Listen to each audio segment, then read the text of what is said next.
This video is sponsored by Toggle.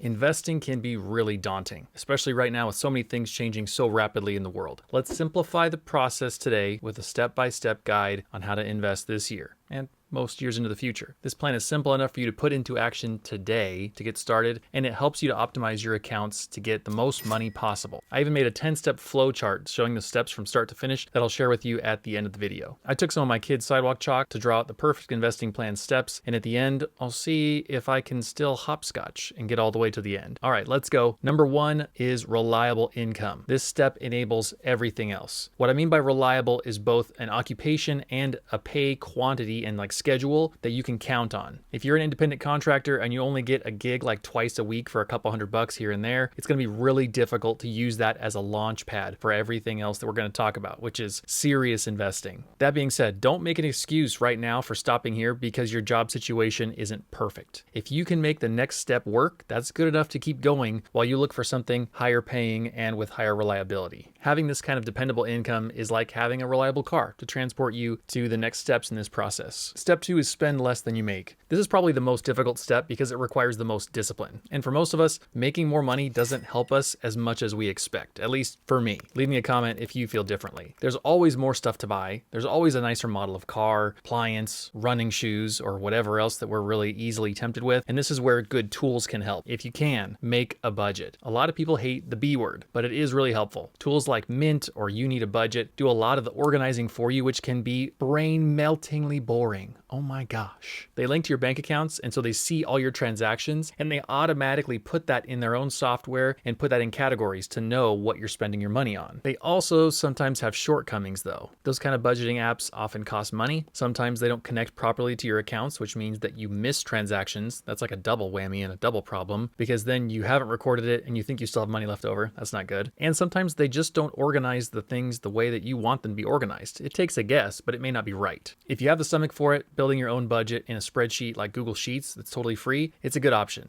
I'm constantly revising the one that I use to get better organized and to get it a little bit quicker because spreadsheets are typically kind of slow. Mine is broken into 4 parts. At the top, I have a little chart that compares what I've budgeted to spend versus what I've actually spent. The goal of it being up there is so that at a glance, I can see if we're still in the green, which means we have money left over, or if we're in the red. It's always the first thing I see whenever I open it, and so it's the quickest way for me to know if we're on track or not, or where we've gotten really off track. Whatever's really red, that's like, oof, that was a bad decision. The next chart down is where our expected income is. This is an important step to forecast what you expect to make each month so you can make a plan before that month starts. The third section is the biggest, and that's where we actually track where the money is going manually. It's a lot of work, but it functions well. And the reason that I do it on Google Sheets and not some other kind of app or program or something else is that it works just as well on a phone as it does on a laptop or anywhere else. So you can input your transactions from anywhere. I like to do it while I'm still there spending the money if I can, like put your card into the machine, type in the numbers into Google Sheets, take the card out, and then keep going. The fourth section is where we put in the actual budget amounts for each month and predict, as well as we can anyway, how we're going to spend it. It's not perfect, but it's pretty close. Then each month I just start a new tab with a blank version of it and we start over. You can get access to a copy of this for free or at the price of your choice at the link in the description box. Obviously it's Google Sheets, so you could just build one yourself, but this way it's done for you. I have all the formulas and things kind of pre-configured for you. One key thing is to make sure that you make a copy of that document so you don't try to just edit the one that I built. Number 3 is Emergency Fund version 1.0. This is like the airbag and the seatbelt to keep you from more serious injury when the road gets really bumpy. It's like the fire extinguisher to put out the fire before you burn your whole financial house down. This first one is smaller than ideal, but it's going to get you through the next steps while avoiding a total catastrophe. It's made up of 1 to 2 months worth of your living expenses, and you save that in a high yield savings account. My 2 favorites are Yada Savings and Prize Pool, which are both these kind of prize linked savings accounts. I've made a bunch of videos about those in the past, so check them out if you want to know more, but they basically earn you more money than your bank account does while keeping your money FDIC insured like any other bank account money. So it's great. The goal here is to have that cash on hand just in case you need it and so that you don't go further into debt. Number 4, invest part 1. This is your first chance to really increase the speed of your progress and hit the gas a little bit more. Up until now, it feels really slow. Everything we've done is kind of slow. It's a little bit boring. So now finally things are going to get more exciting. Your goal in this step is to get the free match offered by your employer whenever they have a retirement program set up within your company. What getting a free money match from your employer means is that if you invest an amount, your employer also invests that same amount on top for you. So you investing $10 means you get $20 sent into your account.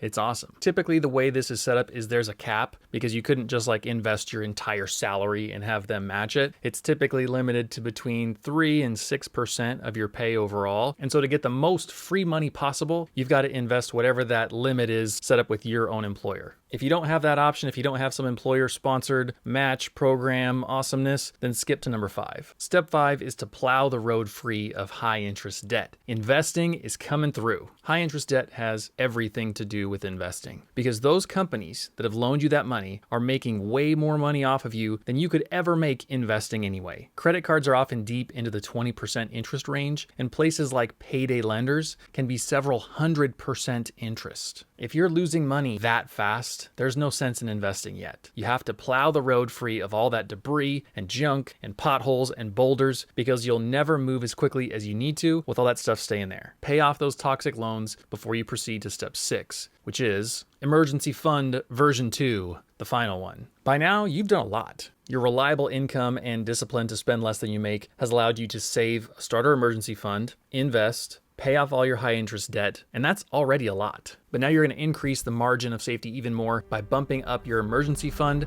by 600%. Sounds like a lot when I say it like that. Before, when you just had 1 to 2 months of living expenses saved, that was good. It was a good start, but now you're going to have 6 to 12 months of your living expenses saved. Why so much? What's the deal here? Because that amount of cash gives you options and freedom. If something expensive happens, whatever that might be, you probably have it covered in cash today. If you decide you want to quit your job and it takes a couple months for you to find a new one, whatever. Bills are paid. No problem. You got the cash. Plus, having that amount of money just lifts this emotional load off of you now that you know, hey, that cash is here. It's ready for me. If anything happens, I got it. If we keep up with this analogy, it's sort of like having a brand new, super reliable car, putting the best tires in the world on it, and having a roadside assistance membership, because what it means is that there's very little odds of something terrible happening to you. But even if it does, you've got this like backup plan on a backup plan. All right, number 8, cruise control. Cruising at like 60 miles an hour is making really good progress. Objectively, it's very good. It can be a little tedious though. We just have to keep in mind it's part of the process and it's part of what gets you to your destination. This step is all about setting up your medium kind of interest debt on auto pay to get that stuff paid off, to knock it out, to set up auto transfers for bigger purchases in the future so that you can start saving money now and you're taking money out of your checking account or wherever you get paid, putting it into a Yada or a prize pool or something like that and earmarking that for whatever that future purchase is. Even if you're not going to buy the new Z06 when it comes out,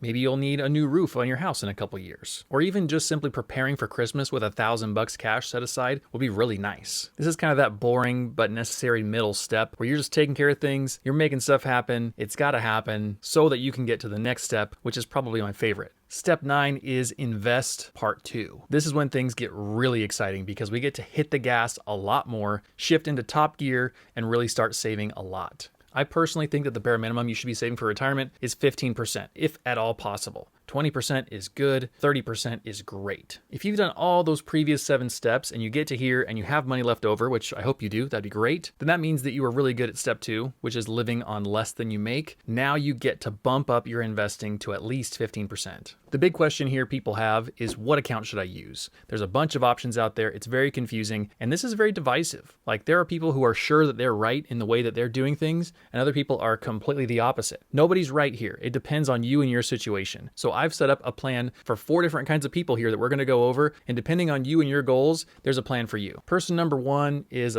hey, this investing stuff is confusing kind of person. You're trying to hang on whenever you talk about investing or whenever you watch something, but frankly, it's confusing. You don't love it. You know it needs to happen, but really, you want to keep this investing stuff as simple as possible. Then let's do that. Let's keep it all in one account. If you have that employer 401k, like we mentioned before, just talk to that HR person or go online, get into your account, and choose to have that 15% or more of your pay sent there to invest. Boom, done. investing all in one account. If you're this person that wants to keep it as simple as possible and you didn't have that option of the 401k that I mentioned before, a lot of people think that a Roth IRA is the best option for the average person. The rules for an IRA do change almost every year, so you should probably check those out before you pull the trigger. But right now, you're limited to investing $6,000 per year in your IRA per person. So if you're making more than $40,000 and want to invest 15% or more of your pay, you'll need to max out your IRA, then open a second investing account that's called a taxable brokerage account to shovel the rest of the money into. If that was confusing too, let's do a quick example. Let's say you make $60,000 a year.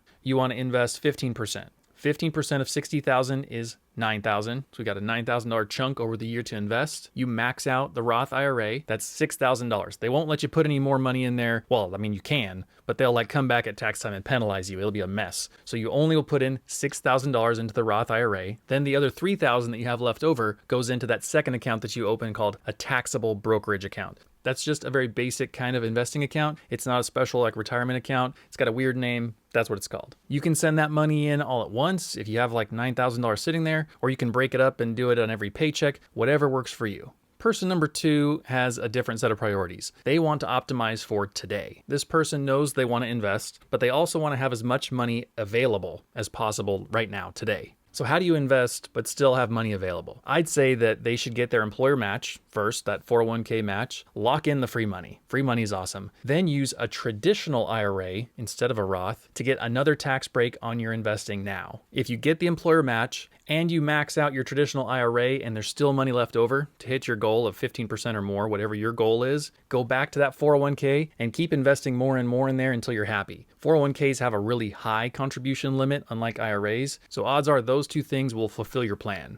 This gets you more money now because both the 401k and the traditional IRA save you money on taxes this year, which means there's more cash on hand for you to use now. You get to do both. Person number 3 is the opposite of the last one, because they want to optimize for retirement, for future years. Who cares about optimizing for today? I need to make sure future me is happy and well taken care of. In that case, use a 401k to get the employer match, because free money is always good. Then use a Roth IRA to save money in the future. See, a Roth is taxed now, whenever you make the money, and never taxed again. So future you will never have to worry about what some president does in a few years, or how high taxes get because they pass some legislation, or whatever happens, they don't have to worry about it, because this money is tax-free forever. That's how it's optimized for retirement. Person 4 is totally unique from the other ones. We'll call him or her Freebird. This person has a hard time parting with any of their money for any period of time, but they know they need to be investing. All those retirement accounts, the 401k, the IRA, all that stuff, it's complicated and terrible, and it sounds like the worst to them because there's all these limits and you can't take your money back out without a penalty. Freebird needs to have their options always open and their money always within reach. In that case, just use a taxable brokerage account for everything. Yes, you are definitely not optimizing because you're not really saving any money on taxes. You're not getting any free money in the form of a 401k match, but you're doing the two most important things in this case, which are investing and staying true to your own priorities. So now you know, regardless of your goal and what kind of profile you fit in those 4, how you should invest and what account you should use. Finally, step 10, the Autobahn. Now you're set up to crush all financial goals in your path. You are flying along at triple-digit speeds, making huge amounts of progress, and it is incredible. At this stage, you can keep doing what you're doing and win. If you want to, you can also get really nerdy and get super optimized by opening a health savings account, which people typically abbreviate by HSA, and that's through your insurance company. This money gets a triple tax advantage because you get a bunch of different tax breaks on the cash you send into it, plus you can invest that cash and have it grow over time. This is money that you set aside for health expenses. And so what it's allowing you to do is essentially invest money today that will then grow, that then you can use in the future on some future kind of health cost thing. Health stuff is very expensive in America, so this could be a really awesome thing for you. Obviously though, choosing health insurance is a very personal thing that I can't make any kind of blanket statement about with any kind of integrity. But if you're open to a high deductible health plan, you have the cash available to invest, and optimizing to the max is a goal you have, then you've got to check this out. Another option for you as an Autobahn speeder is if you want to retire early, invest more and more of your income. There's no rule saying you have to wait till your 60s to retire. If you have investment income or business income or some other way to cover your expenses by the time you're 45, maybe the beach chair and a cold drink is calling your name. This may not be in like our immediate plans for a lot of us because just to get to this point, we've done a lot. Those steps 1 through 9 is a lot of progress. It's a lot of money. It's a lot of planning. So I get that. but we need to keep this goal at least in mind as we progress in our careers and we get raises over time. Instead of spending that extra $4,000 per year after you got that promotion, maybe investing it from here on out will buy you an extra year or two of retirement. That would be awesome to have that time. In contrast, if you've gotten to this point, you're there for a few years and you decide, hey, I want to live in the here and now. I don't want to invest anymore. That's fine. Don't. Some people even stop investing altogether when they reach this point called coast-fi. Coast-fi is where you have enough money invested now that if you stopped investing today, you would still be set, because that money that you have is growing and snowballing and getting bigger and bigger and bigger enough that whenever you reach a traditional retirement age of like 62, you'll have enough to live on. If you do that and you stop investing that money, then now you have all this cash freed up, so you can spend it in these nice middle years of your life when things are most expensive, however you want. Buy the house, spend the money on the kids, go on vacations, do all the fun stuff. The alternative is actually what I'm planning on, which is having a talk with my kids something like, hey, sorry kids, we can't go to Disney World this year because both dad and mom need to max out our IRAs. That should be a fun discussion. All right, let's see how good at hopscotch I am. We took our chalk and walked down to the park, drew out our investing plan in hopscotch form, and it's now time to give it a try.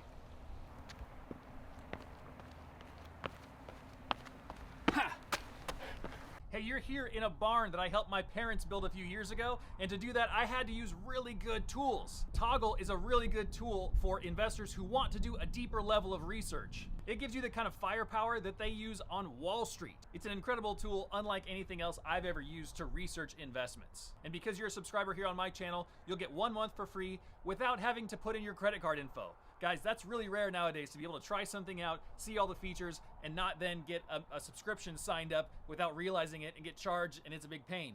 That's not gonna happen here. You don't even need a credit card. When you sign up for that 1 month free trial, you'll also help out my channel because I'll get a kickback from them, and so I appreciate that a lot because it helps me to make more videos here for you. So go to the link in the description to sign up for Toggle today. Now you have the perfect investing plan, a step-by-step guide from zero to get to wherever you want to go in the future. The great thing about this plan is that even if you don't make it all the way to step 10, every bit of progress you make going along the way gets you more secure and more financially strong. You can do this. Just stick with it and things will get easier over time and you'll be glad that you did. Hey, for fun, I like to have a secret comment section. And today, the secret comment word is speed. Not only is it like one of my favorite words just in general, but it also kind of relates to the car analogy. And if you comment it, other people who didn't make it all the way till here will be lost and confused. And it will be funny for us, for me and you, because we'll know. So if you enjoyed the video or you made it this far, comment with speed or do some kind of emoji that like represents speed.